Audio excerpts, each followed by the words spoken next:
आदरणीय बंधुओं, माताओं व मेरी प्यारी बहनों, राधे राधे। आपका हमारे इस YouTube चैनल पर बहुत बहुत स्वागत है। बंधुओं, आज हम इस वीडियो में कजरी तीज व्रत की कथा सुनेंगे, जिसे सुनने सुनाने से तीज माता की कृपा से सुख सौभाग्य की प्राप्ति होती है।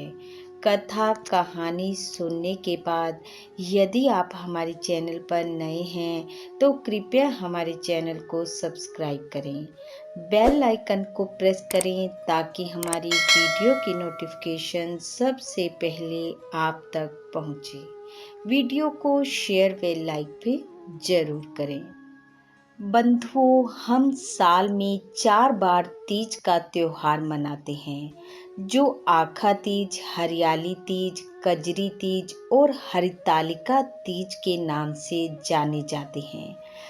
भाद्रपद कृष्ण पक्ष में आने वाली तीज को कजरी तीज, कजली तीज, बूढ़ी तीज या सातुड़ी तीज के नाम से जाना जाता है, जो कि इस बार वर्ष 2021 में 25 अगस्त दिन बुधवार को है।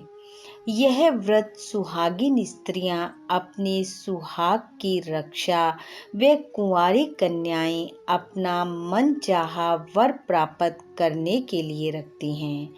कजरी तीज का त्योहार खास तौर पर बनारस के आसपास मनाया जाता है।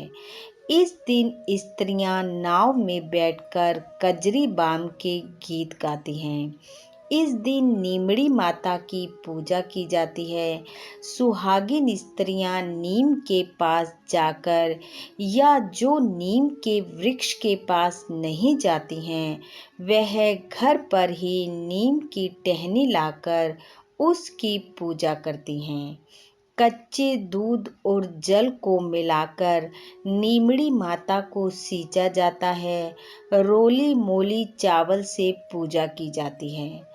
जहाँ नीम की डाली रोपी जाती है, उसके पीछे दीवार पर मेहंदी, रोली और काजल से 13 बिंदियां लगाई जाती हैं। नीमड़ी माता को वस्त्र और सुहाग का सामान चढ़ाया जाता है। फिर कजरी तीज की कथा सुनी जाती है। इस दिन जौ, चना, गेहूं और चावल का सत्तू बनाकर उसका भोग लगाया जाता है। बहुत सी महिलाएं इस दिन करवा चौथ की तरह निर्जल रहकर व्रत करती हैं और रात को फिर से नीमड़ी माता की पूजा कर चंद्रमा को अर्घ देकर अपना व्रत खोलती हैं और भोजन के रूप में जौ, चना, गेहूं और चावल के सत्तू का ही सेवन करती हैं।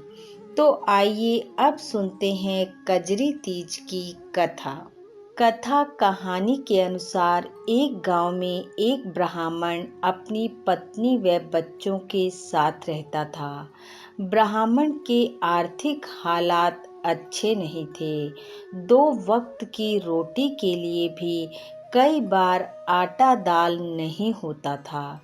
ऐसे में एक बार ब्राह्मण की पत्नी ने गांव में सुहागिन स्त्रियों को कजरी तीज का व्रत पूजन करते हुए देख लिया और उसने मन में यह ठान लिया कि वह भी ये व्रत करेगी और उसने कजरी तीज का व्रत रख लिया।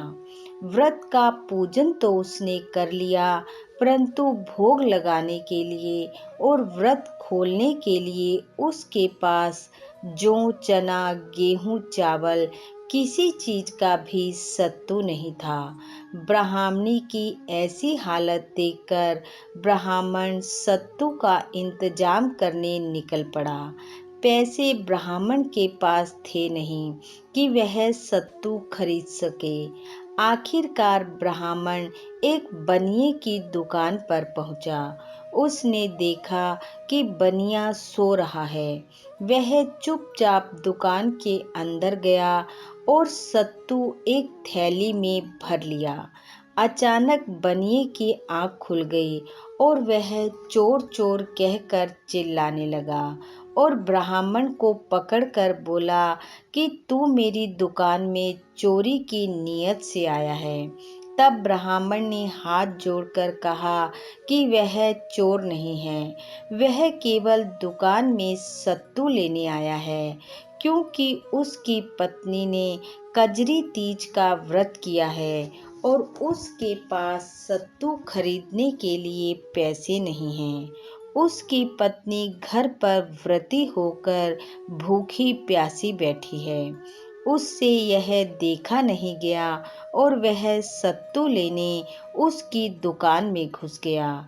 उसके पास पैसे नहीं हैं, इसलिए वह केवल सत्तू ही उसकी दुकान से लेकर जा रहा था, कुछ और नहीं।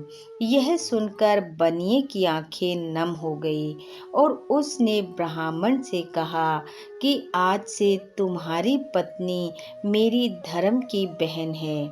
और उसने ब्राह्मण को सत्तू के साथ साथ और भी बहुत सा सामान और पैसे देकर विदा किया। घर पर ब्राह्मणी ब्राह्मण के लौटने का इंतजार कर रही थी। जब ब्राह्मण ने सत्तू ले जाकर उसे दिए और सारी बात बताई तो ब्राह्मणी बहुत खुश हुई और उसने सत्तू का भोग लगाकर अपना व्रत खोला और तीज माता की कृपा से उसे धर्म का भाई मिला जिसने ब्राह्मणी का सत रखा। हे तीज माता, जैसे आपने ब्राह्मणी का सत निभाया वैसा सबका निभाना। इस कथा कहानी को सुनने वाले सुनाने वाले सब पर अपनी कृपा बरसाना। इन्हीं शुभकामनाओं के साथ आप सबका बहुत बहुत धन्यवाद। राधे राधे।